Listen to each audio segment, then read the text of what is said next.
Coming up next, I'll share 4 essential components of a successful side hustle, 3 emotions you experience when you face fear. We'll take your chats and your calls. It all starts right now.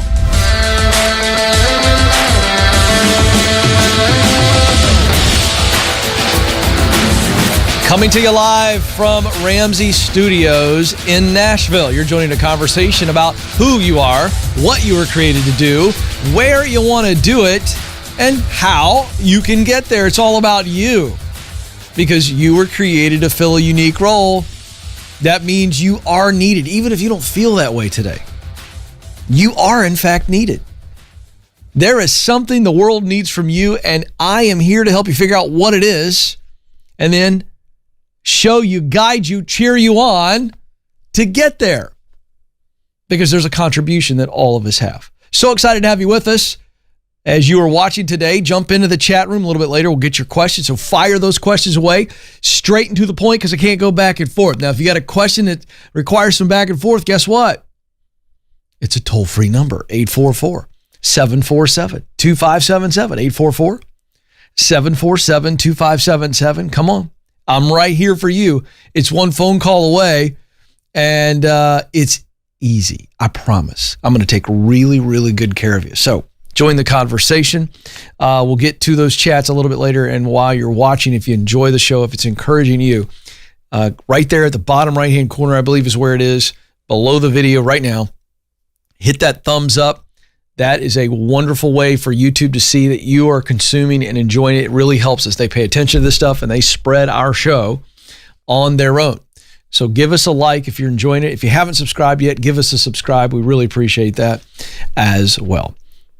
So 4 essential components of a successful side hustle. I saw this from Ladders. Again, I am a contributor to Ladders, a wonderful website, putting out a lot of practical content. So not only am I contributing content, I'm reading their content. I think it's great. So I saw this article. This is super quick, but we have a lot of people who call the show and you're telling me, hey, Ken, I know I want to start my own business one day. What do I do? And I always say, when the time is right, and we go through the different circumstances, you need to start it on the side. And we win on the side, and then we scale it up. So what are the 4 things that will make your side hustle successful? My friends at Ladders have it for you. Here we go. Number 1, do you serve a need or want? Now think about this. It can't just be an idea that you love. Does it serve a need? Does it provide a solution, solve a problem, is how I say it on the show. So you've got to be thinking, what problem does this business solve? What solution does it provide? And I think there are times where we're too narrow. And I think there are times where the narrow idea can explode and change the world. All right. By and large, when you're thinking through this side business or this entrepreneurial adventure that you want to pursue, is it a big enough of a problem that if you solve it in a different way or in a better way, there's a lot of business out in front of you? Number 2, passion is essential. Now, you have to think about your side hustle as a hobby. I like how they write this. So if you think about your side hustle as a hobby, something that you just get to do and, make a little bit of money while doing something you enjoy, this is the right mindset, and I'm going to tell you why. If it's a business idea and you think, well, it could make money, but it doesn't fire your heart up, here's what's going to happen. When things get hard, and they're going to get hard, the entrepreneurial journey is excruciatingly difficult. And so when that happens, you won't stay the course. But if you love it, you have passion for it, which, by the way, the root of the word passion is to struggle. This idea of, if I struggle for something and I want to keep struggling because it's worth the struggle, that is what passion means. So you better have some juice, as I like to say, because if you don't have the juice, your cup is empty. When things go bad, you're going to fold. The winning entrepreneurs are so crazy, maniacally fired up for this solution or service or problem solving that they'll just put up with anything. And then next, 3rd, take money out of the picture, at least in the beginning. I love this. You cannot rely on this thing to actually support you. That will kill you. Because again, I just discussed this. There's going to be some hardships. There's going to be some unknowns. And if you got all of your eggs in that basket as it relates to providing for you, you can't stay the course because you got to go make money. This has got to be a thing. You just do it for love and the money's going to follow eventually. Then fourth, is there room to grow? Is there room to grow? Meaning, is this a high margin, low margin business? Is there a large audience? Again, we touched on that earlier. Or is it such a niche business that it's just not much room for growth? You've got to be thinking through this stuff. And sometimes that last question, is there room for growth, is such an important perspective to go, oh, so all of this stuff, I meet all the requirements, but you know what? This is not a growth market. It's not a growth business opportunity. So therefore, I probably shouldn't invest in that. And so that's what you got to be thinking about. Again, those 4 questions, ladders.com, those 4 questions. And then if you answer those properly, those become the elements of a successful side hustle. 844-747-2577 is the number. 844-747-2577. To the phones we go. Houston, Texas is where Carolyn's on the line. Carolyn, you're on the Ken Coleman Show. Hi, it's Carlin. Oh, Carlin, I apologize. No worries, no worries. How can I help today? So I think I'm at the part of my journey where it's not so much about what I do, but it's the type of company that I work for. Uh-huh. And I work with a very large corporation, one that, it's really hard to have a voice. It's hard to have creative ideas. And so I'm familiar with EntreLeadership, and I was wondering, is there a way that I could find maybe a list of companies that in like Houston, Texas, that employs the EntreLeadership values?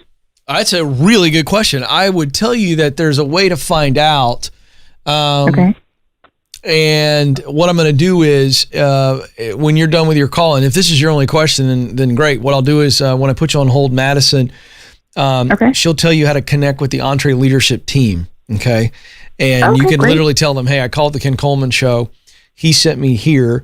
Who are the companies in the Houston, Texas area that are actively engaged in EntreLeadership? That's a wonderful, wonderful question. It's a great idea. And what's fun is I can tell you, you are on to something, Carlin, because we're working on that right now. We are dreaming and scheming right now. We want to get to the point where, if you think about what I'm in, folks, I am in the business of helping people who need a great job get connected to great companies who need to fill a job.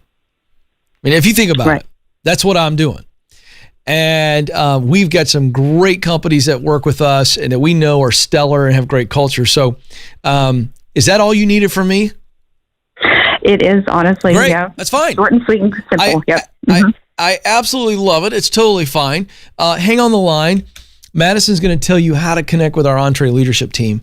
And again, tell them you called my show and I sent them to you, and they can pull that information. Okay. 844-747-2577 is the number. Megan joins us next in, I hope I say this right, Kalispell, Montana. Megan, you're on the Ken Coleman Show. Hi, Ken. Thank you for taking my call. Sure. How can I help? All right. So I'm kind of at a crossroads. I'm just going to lay it out for you so you understand where I'm at, and then ask you a question. Okay. So what I have now is 3 jobs. So job 1 is my full-time job. Job 2 is a part-time job, and job 3 is a side hustle that my husband and I do together. Okay. So job 1, I've been there for 5+ years. I'm the head housekeeper of a private estate. I quit once, and they hired me back on into the same position about 1.5 years ago. Okay. Job 2, I was offered about 2 months ago through word of mouth. I love it. And they recently just offered me a opportunity to work from home and keep me busy, because I'll go full-time there in 1.5 years, and it's something I actually really want to do. And what is that? It's working for a private estate, but more of like planning events, and I do a little bit of housekeeping, but not really. I would hire my own people, chefs and everything. Okay. How long before you would go full-time? A year and a half, about a year and a couple months, actually. So you would be part-time, but work from home for a year and a half, and then they elevate you. Exactly. Okay, great. Keep going. The kicker is I would take a significant pay cut. Yeah, of course. Yeah, so I'm just... Wait. So you would take a significant pay cut when you take the full-time job, or is that what I'm understanding? Okay, so I would take a pay cut if I took... So the job 2, I'm working part-time, so like once a week. Right. It's really just too much having that full-time job and this part-time job. Right, so what you're saying is you would have to leave. So what you just described, I want to make sure I'm understanding. You would leave job number 1 to do to stay with 2? Yes. Why? You're only working for them 1 day a week anyway. Why would you have to leave a full-time job? It's just, I think I'm experiencing build-up, as you call it. Okay. So you don't, job 1. So you don't want to be in job 1 anyway. I really don't. I'm kind of sick of cleaning the same stuff every day. I get it, but can you guys take that financial hit for a year and a half? We can. We would still make over 100. Great. So in a year and a half, you were going to get that income replaced, or even more? Replaced for sure, and maybe even more. I'm not sure yet. Okay. And then the side hustle is throwing off some money, and is it reasonable for me to assume that if you leave job number 1, the full-time job, you've now got more time that you could put into the side hustle and thus potentially make more money there? Am I wrong in assuming that? You are correct in that. Well, I like that play. You didn't even ask me. I'm going to go ahead and tell you I like that play because I think you've given me all the details. Am I missing anything? You're not. I think I needed to hear it from you because it's just an emotional thing, you know? I get it. But you know what? Financially, this is all about the financial. We already know job number 1 is not an emotional good situation. You're just absolutely, your soul's been sucked out of your body. And we've also got a bright future ahead of us with job number 2 is going to become a full-time job in a year and a half. They already like you. And that gig is basically what you really want to do. We could call it the dream job. Yes or no? Yes, you're correct. All right. Now here's the more good news. You and your hubs, you're going to be able to handle the financial shortfall for a short amount of time. A year and a half goes by like that. I mean, it's over. A year and a half is gone. And you guys can absorb it. But you're not even absorbing that much if you throw a lot of your extra time into that side hustle. That makes your hubs happy, makes you happy. And I love this decision. Yeah, I would tell job number 1, I'm out of here. Gone. But do you think it's bad to do that twice? No. Okay. Wait a second. Wait. Just because you did it once and then they asked you back and you go, okay, you really need me, I'll come back. Like, so now you're going to say, you know what? This is terrible. I've already quit once. You asked me back. I felt guilty or whatever it is. Maybe I wanted the money and I came back and I know what my dream job is. I'm sick and tired of being in this place, but I'm going to go ahead and put up with being sick and tired of it just because I don't want to tell you no twice. Now think about how silly that sounds. It's just crazy. So absolutely don't even think twice about it. Move forward. Megan, it's time to, it's just time to go. Like it just, don't even think twice about this at all. All right. Boy, I like it. So this is fun to give folks some behind the scenes. So Madison, the associate producer, I've got a big giant monitor right here in front of me. I mean, it's a massive screen. How big is that screen? What is that? Like a 50-inch screen? It's huge. Okay. And so it's directly in front of me.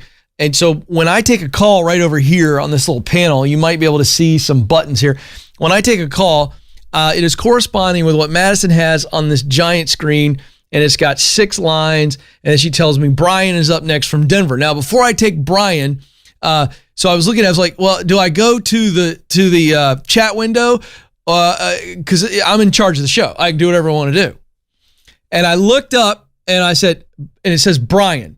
And so Madison, she talks to you folks. She gets you prepped so that you can get right to the point. Some of you get a little nervous. You talk for 2 minutes, and I need you to get right to the point. So what she does is she talks to Brian. She's already talked to Brian. He's in the shoot. He hears me talking about him right now. But what it says on the screen is she gives me a little bit of an idea what I might be talking about. And it says, stay or go. And I got to tell you, I got really excited because we just got done with a caller who's like, should I say no to these people? Should I leave them a second time? And then I look up and I see stay or go, and I go, oh, I love these questions. Should I stay or should I go? All right, so here we go. I just like to give you all some behind the scenes here, okay? How radio, how it works. And so I look at that and I go, oh, I love these questions. They're my favorite because here's what it is. Left, right. Fork in the road, baby. And what a great place to be in. In fact, you want to put yourself as much as you can in a situation where you've got a fork in the road. That means you are moving forward. Here we go. Brian is on the line in Denver. Brian, I set you up big time, buddy. What's going on? Yeah, Brian. Ken, thanks for the background on that and for taking my call. Yeah, what's going on? I'm super passionate about my career. And I feel like I've tried to, work myself into a role that I like. I have the role that I like, but I'm in a tough work environment because of my boss. Yeah. It's a different leadership style. It's not what I'm used to. I'm used to a servant leadership style. This is the opposite. Yeah. It's been really tough. I've kind of tried to approach the situation. The guy put me on night shift as a form of like punishment. And, so I don't like working night shift, and I don't feel like I have the freedom to make the changes that are necessary to, produce the results that are needed and give me the reward that I'm looking for. So I've been looking for another job. I've had a couple interviews. I have a job offer on the table right now, but it is for $30K less than what I currently make. So my question is, do I stay and, keep working night shift and try to build my relationship with my current boss and try to make it better?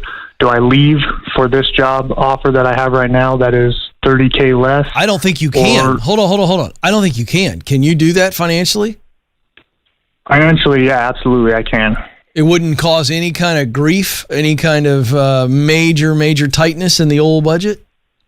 No, sir. No, I'm on the I'm on the Dave Ramsey plan. Okay, hold on. We got to move quickly. So I'm interrupting just to kind of get you to the point here. So, would taking this job that's on the table now, even though it's a $30,000 hit, does it have a ladder where you can eventually make that back, and hopefully sooner rather than later?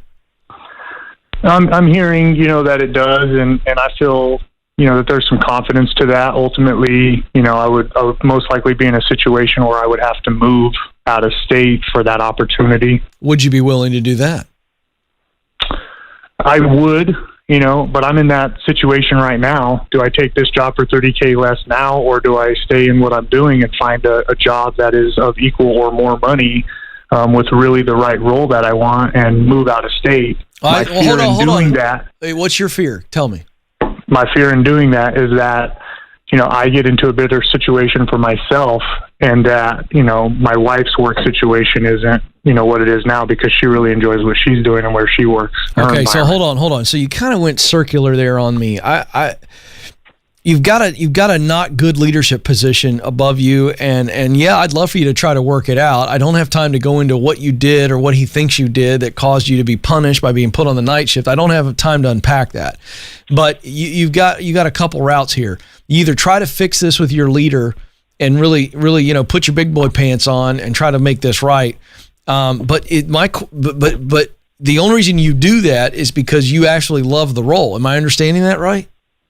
Yes, sir. Well, yeah, so if you can't fix it with the leader, you can probably find a very similar role somewhere else doing it for somebody else, correct?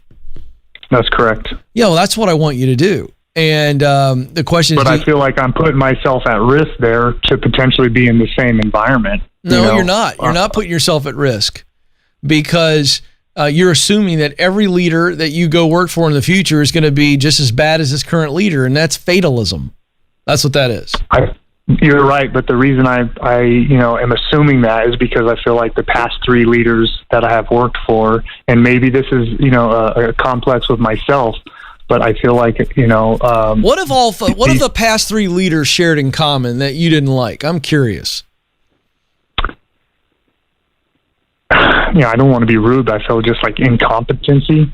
Just like it just doesn't seem like they are truly familiar with the job and not willing to admit it. What'd you do that got you punished?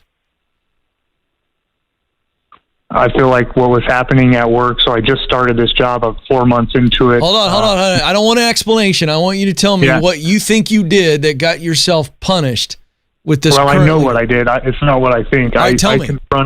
I confronted my boss about how he treats people and, a manipulation of metrics, at work so that, we're able to get our bonus. And I don't feel like that's right. I felt like that was lying. Okay. All right. And stealing. Okay. And, I said, hey, I believe we should do things the right way and we should just earn it through hard work. All right. Did that happen? Hold on. Did that happen in the previous jobs where you confronted the leader and then things went sour? I would say, yeah, that's definitely happened. I mean, I feel like... Okay, now here's the deal, bro. I don't have time to unpack this, but I'm going to tell you something. Yep.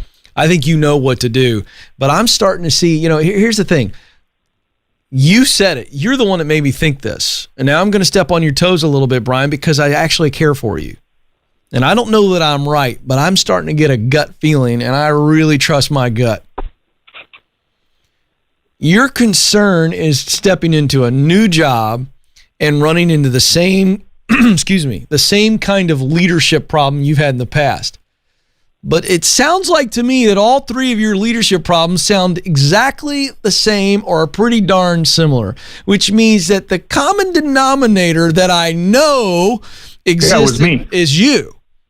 Mm-hmm. So I'm just wondering, hold on a second. I'm not saying you're the problem. I'm saying, do you have the guts? Because this takes guts, what I'm about to tell you to do. This is not for the faint of heart. But I'm going to keep it real for you people. Every day. Do you have the guts to go back to some of your former coworkers, people that were aware of the situation, and say, hey, how much of the problem was me? Was I part of it at all? Was I in any way disrespectful? Did I come in there like a bull in a china shop? Or did I handle it with humility? Did I do anything wrong? I think you need a true 360 review with some people who know. And I think it starts with this current leader. Go, hey, I know what I did and said, because you're challenging his honesty. So I get that. So if that's a real thing, then you did the right thing, and that's just not going to go anywhere. You need to leave anyway. Because if you know that he was dishonest and he hasn't done anything to fix it, then you got to get out of Dodge anyway. And then you can go do research on a culture and talk to people who work there and find out if the leaders are good. So I'm not worried about that fear. But I got to tell you, I think you need to do some introspective work. And if you come out of this and you got some objective opinions on this, and you aren't part of the problem in all 3 of those previous situations, the 2 previous to one you're in now, then okay, let's move forward. I think we might need a mirror. That's all I'm going to say. 844-747-2577. To the chat window we go. Candace writes in, how can I feel more in control of my career trajectory after not being selected to interview for jobs within my desired field? Well, Candace, number one, I'm sorry that you've been rejected, but you're dealing with rejection right now. That's all that this is. And welcome to the real world. I mean, this is the price of admission. If you want to be successful and you want to make progress in your life, you are going to hear the word no. You're just going to. And I've taught about this, and I think your mindset is you're not going to feel in control. You know why you're not going to feel in control, Candace? Wait for it, everybody. Because you're not in control. It's like me, it's like this. I got 3 kids. Do you know what causes me more stress than anything else? I've realized this. It's not their behavior. It's me being stressed out because I can't control their behavior. Am I right? Any parent is totally vibing with this right now.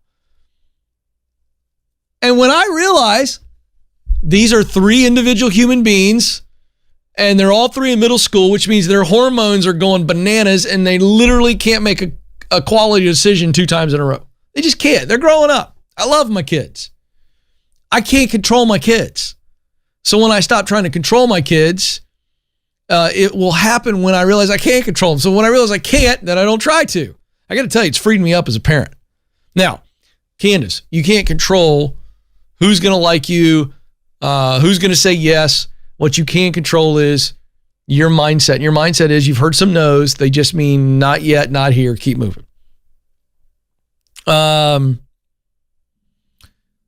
Karthik Raj is next. I'm in a career field that I'm passionate about, but it requires ongoing training. The training bores me. How do I stay motivated? Oh, I love this question. All right. Karthik, here's the deal. You're passionate about the field, but training is a part of the progress. You're the A student. You're the kid that I would never was, by the way. Karthik is the kid in class that likes the subject. So let's pick math, because I always pick on myself because I am terrible in math. So Karthik is the kid who loves math and just wants to be challenged, wants the opportunity to get an A on the test so that he can go home and tell his parents, I got an A. But Karthik's got to sit there in the class and listen to the teacher try to teach me how to do it. And I'm holding Karthik up. He's like, good grief, if we got to go through this review one more time for Coleman, I am going to absolutely lose my mind. But here's the deal. It's part of the deal. It's part of the progress. So take the training, and your mindset needs to shift from, I'm so bored. I've got this. This training is a joke. I don't even need this. That's what you're really saying. And you change your mindset to, it's just the price of admission. I got to do it. You know, I know that if I'm going to go to a Titans football game, I'm going to have to stand in line. I just got to. I got to stand in line to get in the game. I don't want to stand in line. I got to stand in line. Hey, Karthik, you got to stand in line. Do the training. Get your mind on where the training takes you and the future. And when you start to get bored, start to think about a better future. It's going to take care of all of it. 844-747-2577. We are moving. It just occurred to me, Madison and Nathan, that this is the fastest show on YouTube. It has to be. We don't waste any time here. We're moving. We're taking your calls. We're taking your chats. I'm sharing relevant information straight out of the headlines and from the experts, and then I'm giving you some gold like I'm about ready to do. We're not wasting any time. Boom. You know why it flies? I'm having fun, and so are you. Here we go. So I talked about this at the top of the show.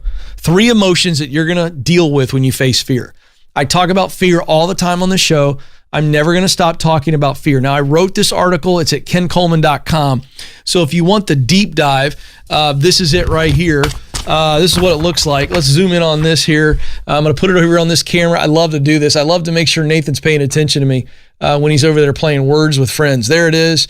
It's right there, kencoleman.com. I kid, Nathan. You're the best director on YouTube.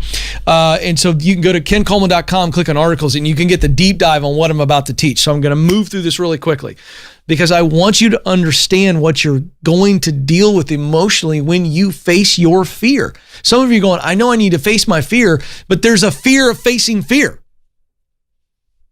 So I want you to know what you're going to deal with.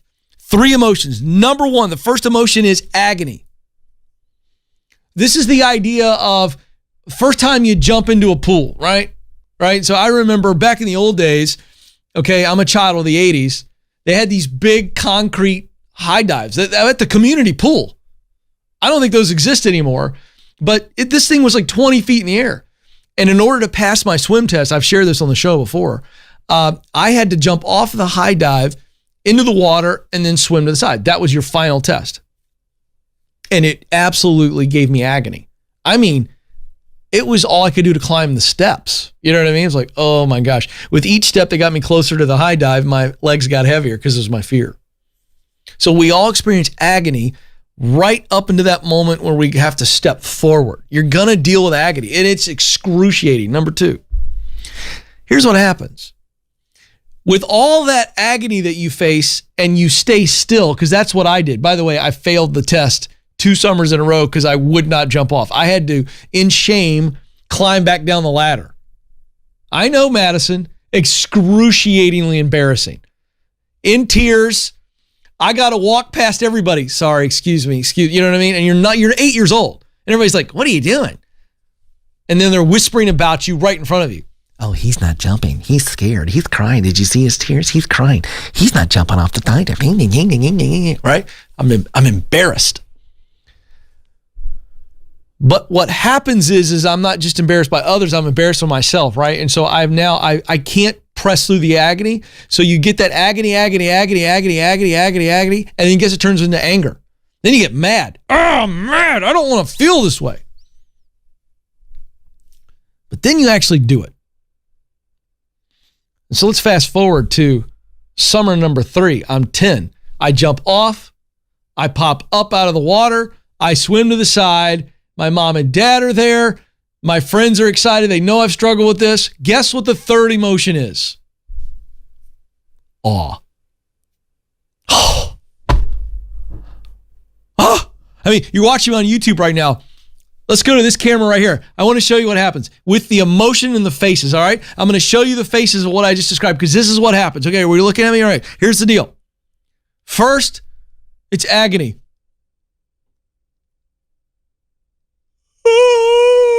I'm full of agony, all right? That's what happens. And then the second emotion is after feeling that way for a while, you start to get angry. Oh, I don't want to do this. Why are they making me do this? And you get angry. And then when you actually jump in the water and you actually take on the fear and you step through the fear and you get on the other side, here's what happens. It's amazing. Can I jump off again? Right? Come on, parents. Right? I remember the first time I took my kids on a roller coaster, same deal. They get to the end of the ride, I look at my kids, they're like this. Let's do that again. That was the best. So those are the 3 emotions. Agony, anger, awe. And understanding that that's normal to experience those emotions and that it is so worth it. By the way, that's why the elation and the unbelievable excitement replaces the negative emotions, because you've just been built up, and then it releases and you're like, wow, that was amazing. And so whatever your fear is that you need to step in today, understand you're going to face those emotions. But I'm telling you, it is always, always worth it on the other side. 844-747-2577. 844-747-2577. One of the biggest fears that many of you are facing right now is, should you quit your job? And you need a nudge from me. Should I quit my job quiz is free. 20 questions, 3 minutes or less, kencoleman.com. Go get it right now. It's going to let you know what you need to do, and I give you practical steps. Let's go back to the phones. Eric joins us in Sioux Falls, South Dakota. Eric, you're on the Ken Coleman Show. Hi, Ken. Thanks for the opportunity to speak with you. Sure. How can I help today? Well, going on, current job is toxic. I'm not in my sweet spot. I've kind of listed some of my strengths, passions, come up with a couple of roles that I think would be good. Ooh, I love it. But I've got a couple of doubts. Okay. Based on financially and then also just overall fulfillment. Okay, great. Let's get after this. Tell me the roles that you've identified. Give me those couple, the top 2 or 3, whatever you're talking about. What are they? Okay, so first role, I've actually started going back to school this fall to obtain an IT degree. Okay. And then the second role that I've narrowed down is something in the fitness field. Okay, be more specific on that one. And I'm going to go back to IT in a second. But in the fitness field, just let your heart dream a little bit. We can confirm this later. We're not locking you in. But what would it be in the fitness field? If I gave it to you tomorrow, what would you be doing? One of the biggest things that's always hit my heart is the childhood obesity epidemic. Mm-hmm. Yeah, I love that. Tell me the why behind that.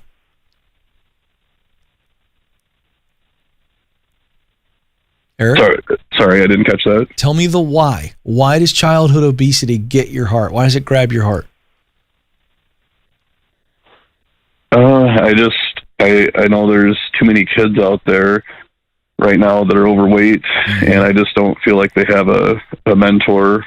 I don't feel like they have somebody that's in a role that can help them in the way they need to be helped. All right. Do you see that in your community? I do, yes. All right. I do see some of that. All right. Tell me about the IT side of things. What would be that role that you would fill tomorrow in the IT space? You know that if you're doing this all day long, you're feeling pretty good about yourself. I really like working with computer hardware, troubleshooting when things aren't working, whether it's the network's down or just a faulty part within the... All right, let's look at both of these really quickly through the elements of the sweet spot. There's 3 elements of the sweet spot. One is what you do best. The second is what work you love to do most. The third is the results that matter most to you. When you look at that filter, do both of these fit in that sweet spot? Do all 3 intersect with these 2 options? That's the problem that I'm seeing is with fitness. I think that's what would give me the most fulfillment. But my doubt is that it's a saturated market and there's a lot less potential to earn money in the fitness field. I do think that you've got some work to do to figure out how that would throw off enough money, but you didn't answer my question. Forget about the money side of things. Do both roles allow you to use what you do best, to do what you love, to create results that matter? Yes or no? Yes, they do. Okay. So I got an idea for you. What if you do both? What if you make the IT your day job, but it's a day job you really, really love? I'd call it a day job in your sweet spot. And then this nutrition stuff and working with young people is a side hustle, something that's going to take time to build, but it's okay because you don't have financial pressure to provide for yourself through it. It becomes purposeful work and it might develop into a full-time gig down the road. I think you can do both. That's actually funny you say that because I've actually thought about doing it exactly like you said before. Because it makes sense, man. You just needed me to verify what you're already thinking. You're ahead of me. And by the way, you're spot on. I love the IT as a great career in your sweet spot with a lot of potential growth that might help fund this side hustle. And by the way, you can get started. I'd love in the near future to know, Eric, that you've got the IT gig. You're loving that, doing that, growing, providing tremendous amount of value. And then you're volunteering and getting connected with all of the community-based services, whether it be for-profit, nonprofit, government, that are helping kids in that area, low-income kids that may not have, obviously, good nutrition based on the finances and somebody kind of being in their life. You know, do you get more involved in the fitness side, and fitness programs and recreation programs? And then, oh, by the way, I'm going to teach you some fitness stuff. It's a free class. You see where this could go? I think you have the freedom to develop the program that you want to execute on with the kids and the obesity, and you have that freedom because of the IT path. So I love that, man. Eric, you know what time it is, don't you? I don't. It's time to go, man. You got a great plan. No more doubt, absolutely. Eric. There's no more doubt. We have no more doubt, do we? No, I really appreciate the clarity. That's exactly what I was looking for, was some clarity. You bet it, buddy. You bet, man. This is all about Eric's role, man. And he knows what it is, and he knows how to get there. Hey, folks, bring your doubts. Bring your fears. Bring your pride. I'm going to smash them. Not you, but I will put your fear and your doubt and your pride on trial. Right here, I'm at this desk, and I'm just sitting here. I'm ready to go. I've heard it all before. There's nothing that your fear or your doubt or your pride has said to you that I haven't heard before. And by the way, I mean me. I've heard it. You get that, right, folks? I've heard it. Oh, here's another secret. I still hear it. I do. I still deal with fear, doubt, and pride myself. And they're never going away. But I can tell you this. You can't overcome them. And I'm here to help you do that. Why? Because somebody out there needs you to be working on purpose because of the contribution of your work. My time is almost up, and I'm upset about it. I want to keep playing. But I want you to know that you matter, and you've got what it takes. Thank you so much for joining us. Until next time, this is the Ken Coleman Show. Press on!